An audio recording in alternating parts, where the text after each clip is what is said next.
موقع پر اس بات کو سمجھ لیں کہ ترجیح دنیا کو نہ دے، ترجیح آخرت کو، اللہ کی ذات کو۔ ہماری آخرت کس طرح ٹھیک ہو سکتی ہے، آخرت میں کامیاب کس طرح ہو سکتے ہیں، آخرت میں اللہ تعالیٰ کی رضا کیسے پا سکتے ہیں، اس کو ترجیح دینی چاہیے۔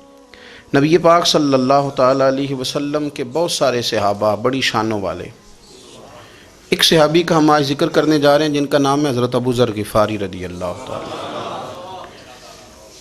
ہمارے صوفیاء تصوف میں ایک جملہ بولتے ہیں کہ تیرا تو فقر فقر ابو ذر ہے، یعنی جن کو صحیح درویش کہتے ہیں نا، صحیح درویش۔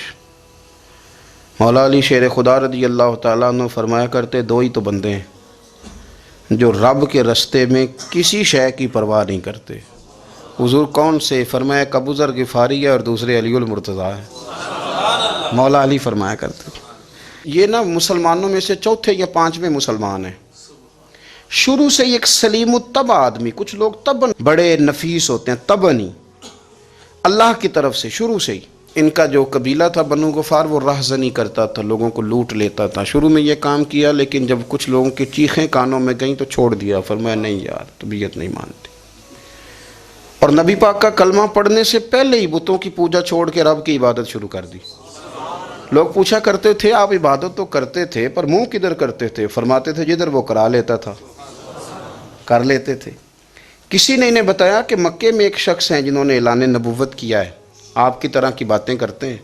انہوں نے اپنے بھائی کو بھیجا، ان کا نام انیس تھا، پتہ کر کے واپس آئے، بھائی کہنے لگے ابو ذر، ان کا نام جندب ہے، اصل میں ذر ان کے بیٹے کا نام ہے اور کنیت سے زیادہ معروف ہیں، ابو ذر غفاری کہلاتے ہیں۔ فرماتے ہیں کہ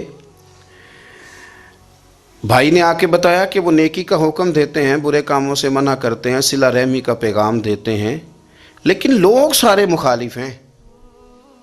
یہ چیز بھی بڑی کاؤنٹ ہوتی ہے، اسے نہ کاؤنٹ کیا کریں۔ لوگوں کی ترجیحات بدلتی ہیں، صبح کچھ دوپہر کچھ شام کچھ، اسے نہ کاؤنٹ کریں۔ انہوں نے اس بات کو کاؤنٹ کر کے بتایا کہ لوگ ان کے جو ہیں نا وہ مخالف ہیں سارے۔ تو حضرت ابو ذر غفاری کہنے لگے مجھے تسلی نہیں ہوئی، میں خود جا کے پتہ کروں گا۔ کہتے ہیں مکہ شریف آیا تو کسی ایسے آدمی سے پوچھ بیٹھا، میں تو کچھ اور سمجھا تھا، وہ کچھ اور نکلا۔ مکے والوں نے بڑا مارا۔ مکے پہنچ کے پہلی جو چیز ملی وہ مار کھانے کی تھی۔ اب میں ڈرتے کسی سے پوچھتا ہی نہ، بھوک بھی بڑی تھی، رہنے کو جگہ نہیں تھی، حرم شریف میں لیٹا رہتا تھا۔ میرے نصیب دیکھو، مجھے ایک شخص نے آ کے ہلایا، کہنے لگے اگر مناسب سمجھیں تو میں آپ کو دیکھ رہا ہوں کافی دیر سے، آپ کوئی پردیسی ہیں، آپ کا اپنا مہمان نہ بنا لوں؟ تو میں نے کہا آپ کا کیا نام ہے؟ کہنے لگے میرا نام ہے علی ابن ابی طالب۔ کہتے ہیں مولا کائنات گھر لے گئے، کھانا بھی کھلایا، جگہ بھی دی، سونے کو خدمت بھی کی، لیکن چونکہ میں تو پہلے ایک سے پوچھ کے مار کھا بیٹھا تھا، میں نے پوچھا نہیں میں کدھر آیا ہوں۔ رات رہے، اگلی رات بھی رہے، لیکن میں نے بتایا نہیں میں کس کام آیا ہوں۔ حضرت ابو ذر غفاری رضی اللہ تعالیٰ عنہ کہتے ہیں خود ہی مولا علی نے پوچھا بتا سکتے ہو کیسے آئے ہو؟ میں نے کہا راز رکھ لو گے؟ فرمایا بڑا کشادہ سینہ دیا رب نے مجھے، تو بات تو کر۔ کہنے لگے یار میں تو محمد مصطفیٰ کی زیارت کرنے آیا صلی اللہ تعالی علیہ وسلم۔ یہ بے نیاز لوگوں میں سے ہیں حضرت سیدنا ابو ذر غفاری۔ میں حضور کی زیارت کے لیے ہوں۔ حضرت علی کہنے لگے سویرے لے چلوں گا۔ انسان بزدل نہیں ہوتا، ہر انسان بزدل نہیں ہوتا، اور بلا وجہ ٹکراؤ کی پالیسی بنا لینا یہ بھی سیانے لوگوں کا کام نہیں۔ حکمت کے تقاضوں کے مطابق چلنا یہ بھی دلیر لوگوں کا ہی کام ہوتا ہے۔ حضرت مولا علی کہنے لگے صبح لے کے چلوں گا پر حالات ٹھیک نہیں، شرارتی لوگ ہر جگہ ہوتے ہیں۔ اگر کوئی شرارتیوں کا ٹولہ ملا نا جو کھڑا ہوگا جاسوسی کرنے کے لیے کہ حضور کی طرف کون کون جا رہا ہے، تو میں نیچے جھکوں گا جوتے کا تسمہ ٹھیک کرنے کے لیے، لیکن آپ نے نہیں کھڑے ہونا، آپ نے چلتے رہنا ہے تاکہ کسی کو شک نہ ہو۔ کہتے ہیں اس ترتیب سے حضرت علی مجھے لے کے گئے، میں حضور کی بارگاہ میں پہنچا۔ مولا علی کہتے ہیں بڑے بڑے لوگ سوال کرتے تھے پر یہ شروع سے سلیم الطبع تھے، مجھے کہہ لینے دینا، جنہوں نے ماننا ہوتا ہے وہ لمبے سوال کرتے ہی نہیں۔ مان جو لیا تو لمبے سوالوں کی ضرورت ہی کوئی نہیں۔ کہتے ہیں لوگ بڑے بڑے سوال کرتے تھے پر ابو ذر نے 2-3 باتیں ہی پوچھیں اور آگے جا کے کہنے لگے حضور ہاتھ بڑھائیں مجھے کلمہ پڑھائیں۔ نبی پاک صلی اللہ علیہ وسلم نے کلمہ پڑھایا، فرمایا باہر جا کے نا ابھی ذکر کرنا کہ تم مسلمان ہو گیا، یہ ماریں گے۔ عرض کی حضور انہیں مارنے دے، میں آیا بھی مار کھا نہیں ہوں۔ انہیں مارنے دے نا. پڑا فلک کو کبھی دل جلوں سے کام نہیں. داغ دہلوی نے کہا تھا پڑا فلک کو کبھی دل جلوں سے کام نہیں، اور جلا کے راکھ نہ کر دوں تو داغ نام نہیں. ماری تو کھانے آئے ہیں، مارنے دیں، کرنے دیں زور جتنا لگانا ہے لگانے دیں. باہر جا کے اعلان کیا، مکے والوں نے مارا، اتنا مارا کہ بے ہوش ہو گئے. پھر کسی نے بتایا کہ تم نے گزرنا بھی ہے ان کے علاقے سے، بنو غفار سے، پھر ان کا پتہ بھی ہے یہ لوگ بڑے سخت ہیں. پھر چھوڑا.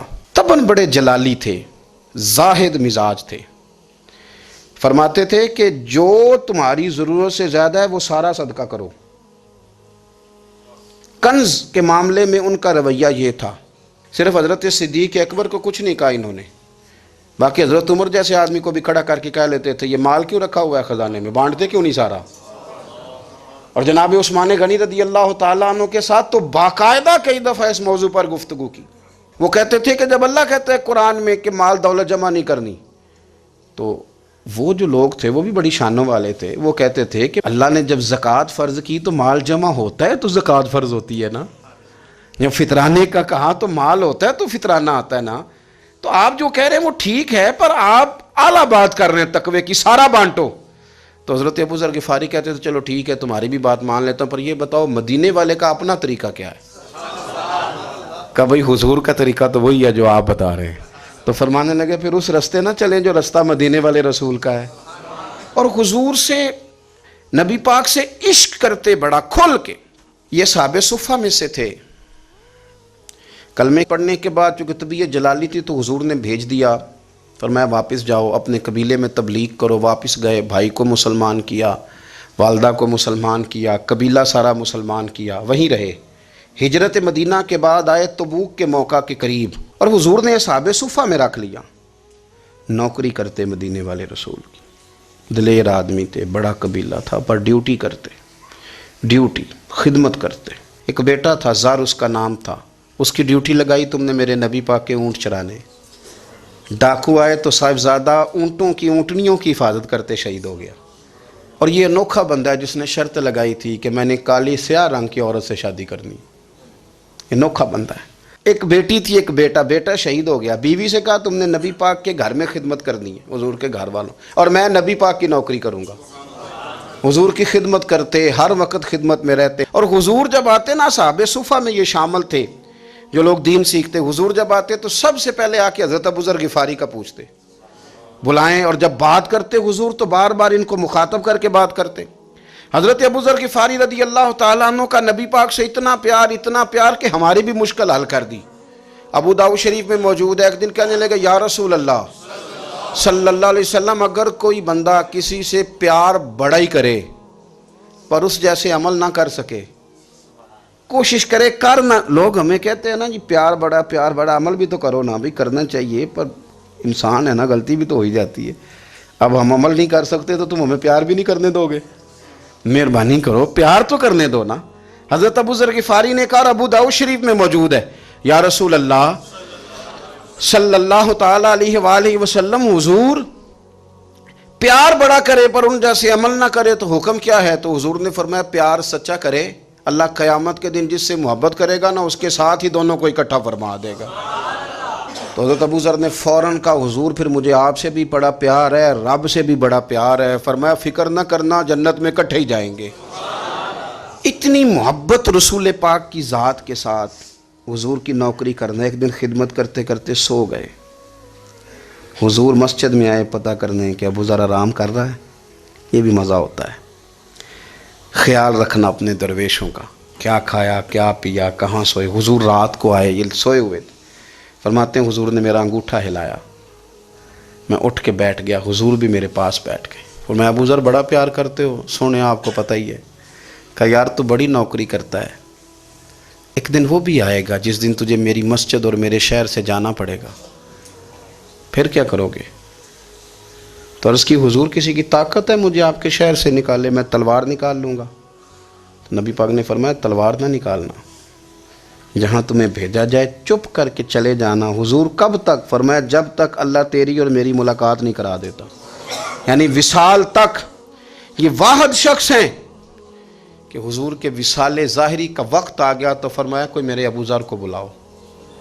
جب یہ آئے تو حضور لیٹے ہوئے تھے، یہ جھکے نبی پاک کی طرف، حضور میں حاضر ہوں، تو حضور نے پکڑ کے سینے کے ساتھ لگایا۔ میرے رسول پاک صلی اللہ علیہ وسلم کی خدمت میں ایک دفعہ عرض کرنے لگے حضور مجھے صوبے کا گورنر بنا دیں، تو نبی پاک نے فرمایا ابو ذر میں عہدے پسند نہیں کرتا، تو تمہیں بھی میں کہتا ہوں عہدہ نہ لینا، تمہیں بھی کہتا ہوں عہدہ نہ لینا۔ فرمایا ابو ذر میں جو چیز اپنے لیے پسند کروں گا تمہیں بھی اسی کا مشورہ دوں گا، تم بندے اچھے ہو پر یہ کام تمہارے بس کا نہیں ہے۔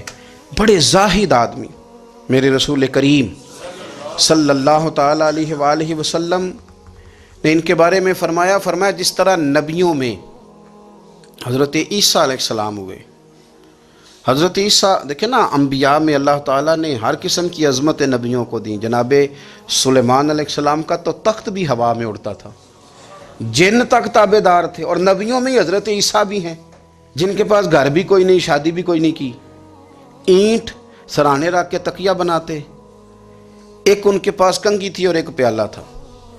دیکھیں جو بندہ نیک ہو نا وہ بھی نیک ہیں، اللہ کے نبی ہیں۔ آپ اپنا تقوی مسلط نہیں کریں گے، جو وہ کر رہے ہیں وہ بھی مخلص ہو کے کر رہے ہیں۔ حکومتیں جو چلانی ہیں تو وہ کس نے چلانی ہیں؟ اگر نیک بندے نہیں آئیں گے تو غلط لوگ آئیں گے، قوموں پہ ظلم کریں، وہ بھی اپنی جگہ ٹھیک ہیں، لیکن یہ جو کر رہے ہیں یہ بات بھی اپنی جگہ بالکل ٹھیک ہے۔ ہم پتہ کیا کرتے ہیں، ہم چیزوں کو مسلط کرتے ہیں، ایک دوسرے پر مسلط نہیں کریں چیزوں کو۔ آپ جو کر سکتے ہیں، جو رستہ آپ کو صحیح لگتا ہے اختیار کر لیں، یہی تو ہمارے دین کا حسن ہے کہ سارے رستے واضح کر کے ہمیں دکھاتا ہے۔ حضرت عیسیٰ علیہ السلام نے ایک دن دیکھا کہ ایک بندہ نا انگلیوں کے ساتھ اپنے بال سیدھے کر رہا ہے، تو آپ نے فرمایا یار کنگھی کے بغیر بھی کام چل سکتا ہے، کنگھی بھی خیرات کر دی۔ دیکھا ایک بندہ ہاتھ کا تکیہ بنا کے لیٹا ہے، تو فرمایا اینٹ بھی دے دو کسی کے کام آ جائے گی۔ ایک دن دیکھا کہ ایک بندہ نا یوں چلو میں پانی پی رہا ہے، فرمایا پیالہ بھی رہنے دو، اس کے بغیر بھی کام چل ہی جاتا ہے۔ جناب عیسیٰ کا یہ زہد تھا۔ میرے نبی پاک علیہ السلام نے فرمایا جس نے جناب عیسیٰ کا زہد دیکھنا ہو وہ میرے ابو ذر غفاری کو دیکھے، ان کو دیکھے، یہ دنیا میں جناب عیسیٰ کے زہد کے مطابق چلتے پھرتے ہیں۔ ساری زندگی دولت کو، مال کو پسند نہیں کیا۔ جہاں رہتے تھے ایک گورنر صاحب نے 300 دینار تحفے میں بھیجے، تو ایک ہوتا ہے نا بندہ کہتا نہیں نہیں ضرورت نہیں، اور حضور سید عالم صلی اللہ علیہ وسلم نے حضرت عمر سے فرمایا تھا جو خود بخود آ جائے وہ قبول کر لو، اللہ کی طرف سے۔ لیکن ان کا رنگ فقیری والا تھا اور تھوڑا انوکھا تھا۔ 300 دینار آئے تو فرمانے لگے اسے جا کے کہو تمہیں کوئی اور بندہ نہیں ملا دھوکہ دینے کے لیے، میرے گھر ہی مال بھیج دیا ہے۔ فرمانے لگے میرے پاس گدھا ہے سواری کرنے کے لیے، میرے پاس بکریاں ہیں دودھ پینے کے لیے، میرے پاس ایک چادر اضافی ہے سامان میں سے، میں تو ڈرتا ہوں کہ رب کہیں اس چادر کے بارے میں سوال نہ پوچھ لے، اور تم ہو کہ میرے پاس یہ لے کے آئے ہو۔ حضرت عثمان غنی کے پاس جا کے کہا کرتے کتنا لوگوں کے پاس پیسہ آ گیا ہے، ہر بندے کے گھر میں مال ہے، یہ کیا ہو رہا ہے، لوگوں سے کہیں خرچ کریں غریبوں پہ۔ حضرت عثمان غنی فرمانے لگے تمہیں تو خوش ہونا چاہیے کہ میرے دور میں لوگ خوشحال ہو گئے ہیں۔ آپ فرمانے لگے نہیں، وہ والا رنگ زیادہ بہتر ہے جو مدینے والے نے اختیار فرمایا ہے، کیونکہ کچا رنگ للاری والا چڑھدا تے لیندا رہندا عشق تیرے دا رنگ محمد، جدوں چڑھ جائے پھر نہیں لیندا۔ آپ کی طبیعت کے اندر دولت سے بیزاری، حضرت ابو درداء، حضرت ابو موسیٰ اشعری، حضرت ابو ہریرہ رضی اللہ تعالی عنہ، یہ سمجھ لیں ان کے کلاس فیلو تھے، ان کے ساتھ پڑھا تھا انہوں نے۔ حضرت ابو ذر غفاری ان پر بھی جلال کرتے ہیں۔ آپ یقین کریں کہ طبیعت نا ایسے کیف میں آ گئی ان کو پڑھ کے، ان کو پڑھا جب کچھ دنوں سے تو کچھ انوکھا، یہ انوکھی وجہ ہے، سارے زمانے سے نرالے ہیں، یہ بندے کون سی بستی کے یار اب رہنے والے ہیں، یہ کس طرح کے لوگ ہیں، کیا سوچ ہے۔ حضرت ابو درداء رضی اللہ تعالیٰ عنہ کے گھر کے قریب سے گزرے تو حضرت ابو درداء مکان بنا رہے تھے، کیا جملہ کہا، تڑپ گئی روح۔ فرمانے لگے ابو درداء تجھ سے مجھے یہ امید نہیں تھی یار۔ فرمایا کیا ہوا؟ فرمانے لگے اب تیرا مکان بنانے کے لیے بھی اللہ کے بندوں کی پشتوں پر اینٹیں رکھی جائیں گی، تیرا مکان بنانے کے لیے رب کے بندوں کی پشتوں پر اینٹیں تیرے لیے۔ حضرت ابو درداء نے گردن جھکا لی، فرمایا یار جہاں تو ہے نا تو بالکل ہی ٹھیک کہتا ہے۔ کیوں؟ میرے نبی پاک صلی اللہ علیہ وسلم نے فرمایا اس زمین کے اوپر اور آسمان کے نیچے ابو ذر غفاری سے سچا بندہ کوئی نہیں، ان سے زیادہ سچا کوئی نہیں۔ فرمایا تو ٹھیک کہتا ہے یار، صحیح کہتا ہے۔ حضرت ابو موسیٰ اشعری رضی اللہ تعالیٰ عنہ کو گورنر بنا دیا گیا عراق کا۔ اب حضرت ابو موسیٰ اشعری صحابہ میں ایک بڑے جلیل القدر صحابی ہیں، اور ان کی عظمتیں، رفعتیں، بلندیاں کیا کہنا، بڑی گہری دوستی تھی۔ لیکن جب وہ گورنر بن گئے نا تو آپ نے فرمایا بس بھئی اب تو نے عہدہ لے لیا ہے، یہ بندے کو ٹھیک نہیں رہنے دیتی چیزیں، اب تو عہدے میں چلا گیا۔ بڑی مدت کے بعد ملاقات ہوئی حضرت ابو موسیٰ اشعری کے ساتھ، وہ دوڑ کے آئے حضرت ابو ذر غفاری کے گلے ملنے، میرا بھائی میرا بھائی۔ فرمایا پیچھے ہٹ جا، میں نہیں تیرا بھائی، تو گورنر ہے، میں غریب آدمی ہوں، اپنا کام کر۔ پھر دوڑ کے آئے، فرمایا ابو ذر تو میرا بھائی ہے یار، اکٹھے پڑھتے تھے حضور۔ فرمایا نہیں، جا تو نہیں میرا۔ پھر آئے، جانتے تھے نا یہ سچا بندہ ہے، یہ سچا بندہ ہے، یہ تقریروں والا نہیں، صرف وعظوں والا نہیں، اس کے اندر بھی بڑی سچائیاں ہیں۔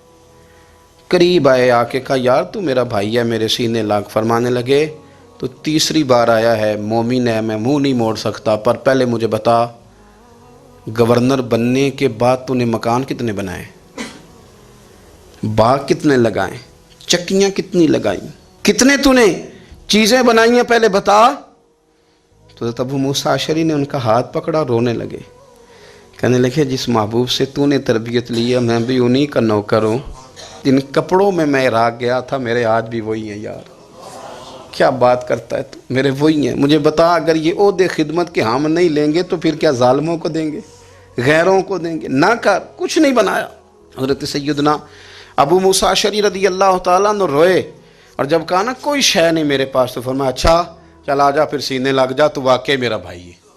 پھر حضرت ابو ذر غفاری نے محبت فرمائی، وہ درویشی، وہ فقیری، وہ سادگی، وہ نورانیت، وہ دل کے ساتھ اندر۔ ہمارے تو بہت سارے لوگ ہیں جو کہتے ہو کہاں لے جانا ہے مال، کیا ضرورت ہے مال کی، ہر وقت مال کی مخالفت کرتے ہیں، لیکن دل ان کا کہتا ہے کہ آئے صحیح، کسی طریقے سے پہنچے صحیح۔ حضور نے فرمایا بعض لوگوں کی زبانیں شہد سے زیادہ میٹھی، دل بھیڑیے سے زیادہ خطرناک۔ اوپر سے کہہ کچھ رہے ہیں، اندر حالات کچھ اور ہیں۔ لیکن حضرت ابو ذر غفاری رضی اللہ تعالیٰ عنہ دوری دولت سے، آپ فرماتے کیوں ہیں لوگوں کے پاس مال، کس لیے اتنا مال جمع کیا ہے؟ کیا ساری غریبی ختم ہو گئی ہے، غربت مٹ گئی ہے ساری؟ کیوں لوگ مال بناتے ہیں؟ ایک اور آپ کی کلاس فیلو تھے جو بصرے کے گورنر بنے، عبداللہ بن عامر رضی اللہ تعالیٰ۔ ایک صاحب سے ملاقات ہوئی، جناب نافع تائی ان کا نام تھا، تو ابو ذر غفاری سے وہ بڑے شوق سے ملنے آئے، حضور کے صحابی سمجھ کر کے۔ فرمایا کہاں کے رہنے والے ہو؟ کہا میں تو بصرے کا رہنے والا ہوں۔ فرمایا وہاں میرے ایک کلاس فیلو ہیں عبداللہ بن عامر، کہا وہ تو آج کل گورنر ہیں۔ فرمایا میرا ایک پیغام دے دو گے اس کو جا کے؟ کہا حضور دے دوں گا۔ فرمایا اس سے جا کے کہنا تو گورنر بن کے بھی زندہ ہی ہے، اور میں پانی کا پیالہ پیتا ہوں، کھجور کھاتا ہوں اور رب کی عبادت کرتا ہوں، میں بھی تو زندہ ہی ہوں نا، تو بھی زندہ ہی ہے، اس سے آگے کچھ نہیں ہے، اور میں کھجور کھاتا ہوں، پانی کا پیالہ پیتا ہوں، میں بھی تو زندہ ہوں نا۔ اللہ اکبر۔ نافع تائی کہتے ہیں اس پیغام کی سمجھ نہیں آئی، لیکن میں لے کے گیا، عبداللہ بن عامر سے میری ملاقات ہوئی، تو میں نے کہا جی ایک پیغام دینا ہے، تو انہوں نے کچھ توجہ نہیں کی۔ جب میں نے بتایا نا کہ حضرت ابو ذر غفاری کا پیغام ہے، تو ان دونوں آنکھیں کھول دیں، کہنے لگے جلدی بتاؤ انہوں نے کیا کہا ہے۔ فقر اور درویشی کے رستے پہ چلنے والوں کے امام سیدنا ابو ذر غفاری نے کیا کہا ہے؟ تو کہتے ہیں مجھے پاس بٹھا لیا، شفقت فرمائی، کہنے لگے اب بتاؤ انہوں نے کیا کہا ہے؟ تو عرض کرنے لگے انہوں نے کہا ہے کہ تو گورنر ہے، تو بھی زندہ ہے، اور میں کھجور کھاتا ہوں، پانی پیتا ہوں، رب کو یاد کرتا ہوں، میں بھی تو زندہ ہی ہوں نا۔ کہنے لگے ایک دفعہ پھر کہا انہوں نے کہا تھا کہ میں کھجور کھاتا ہوں، پانی پیتا ہوں، عبادت کرتا ہوں، میں بھی تو زندہ، کہا ایک دفعہ پھر کہتے ہیں تیسری دفعہ کہا تو وہ اتنا روئے کہ انہوں نے چادر میں منہ چھپا لیا۔ کہنے لگے یار وہ ٹھیک ہی کہتا ہے، وہ صحیح کہتا ہے، اتنا مال، اتنے عہدے، اتنی چیزیں، اتنا کچھ جمع کر کے رکھا ہے، ان کا حساب دینا ان چیزوں کی اللہ کے حضور کیا عذر پیش کریں گے، کس طرح رب کی بارگاہ میں بتائیں گے کیا وجہ تھی، کن چکروں میں ہم نے زندگی گزار دی۔ سیدنا ابو ذر غفاری رضی اللہ تعالیٰ عنہ نے اپنی حیات مبارکہ ساری کی ساری فرماتے تھے کہ ہم نہیں عمل کریں گے تو کون کرے گا، وہ خاص سادگی، وہ خاص۔ اور پتہ میرے نبی پاک نے کیا فرمایا؟ فرمایا مجھے میرے رب نے حکم دیا ہے کہ میں 4 لوگوں سے پیار کروں۔ اللہ اکبر، کاش کبھی آپ اس حدیث کے جملوں کو سمجھیں۔ او یار، اللہ نے حکم دیا ہے محبوب پیار کرے۔ حضور کس سے؟ تو پہلے 3 مرتبہ نبی پاک نے ایک ہی شخص کا نام لیا، فرمایا علی سے، علی سے، علی سے، پھر فرمایا ابو ذر غفاری سے، پھر فرمایا جناب مقداد سے، پھر فرمایا سلمان فارسی سے۔ رب نے مجھے کہا ان سے پیار کرو۔ حضرت ابو ذر غفاری تبوک کے موقع پر نا اونٹ پہ بیٹھے تھے، پیچھے رہ گئے، اونٹ پر بیٹھے تھے تو پیچھے رہ گئے۔ اونٹ سست تھا، تھک گیا، چل نہیں رہا تھا۔ حضرت ابو ذر غفاری رضی اللہ تعالیٰ عنہ پہلے تو اسے لے گئے یہ گاؤں میں کہ اونٹ بیمار ہو گیا، اس کا علاج کرایا، لیکن جب وہ ٹھیک نہ ہو سکا نا تو اونٹ وہیں چھوڑ دیا۔ حضور صلی اللہ علیہ وسلم کے پیچھے ضرور پہنچنا ہے میدان تبوک میں، تو وہ جو سامان تھا وہ سارا پشت پہ رکھا اور اکیلے ہی چل دیے، تنے تنہا اور پیدل۔ سامنے سے گرد اڑتی ہوئی نظر آئی تو لوگوں نے کہا حضور پتہ نہیں کون آیا ہے۔ فرمایا تمہیں نہیں پتہ، مجھے تو پتہ ہے نا، ابو ذر غفاری آیا ہے، ابو ذر غفاری آئے۔ پھر حضور نے فرمایا یمشی واحدہ و یموت واحدہ و یبعث واحدہ، فرمایا یہ تنہا چلتے ہیں، یہ تنہا ہی دنیا سے جائیں گے، تنہا ہی اٹھائے جائیں گے، تنہا تنہا چلتے ہیں، تنہا ہی دنیا سے جائیں گے، انتقال تنہا ہی اٹھائے جائیں گے۔ جو بہت زیادہ سختی کرنے لگے صحابہ پہ، بہت زیادہ، تو حضرت عثمان غنی رضی اللہ تعالیٰ عنہ نے فرمایا کہ آپ اپنے مزاج کے لحاظ سے تو درست ہیں، پر جو چیز آپ طاری کرنا چاہتے ہیں جب شریعت گنجائش دیتی ہے تو آپ کیوں اتنی سختی فرماتے ہیں؟ تو فرمانے لگے ٹھیک ہے پھر مجھے ربضہ جانے کی اجازت دے دو۔ ربضہ ایک بستی تھی، جنگل تھا، وہاں کوئی آتا جاتا نہیں تھا، اسی کسے دے کچھ نہیں جلا گئے تو نہ کچھ ہڈا دردی۔ حضور نے کہا تھا نا یمشی واحدہ،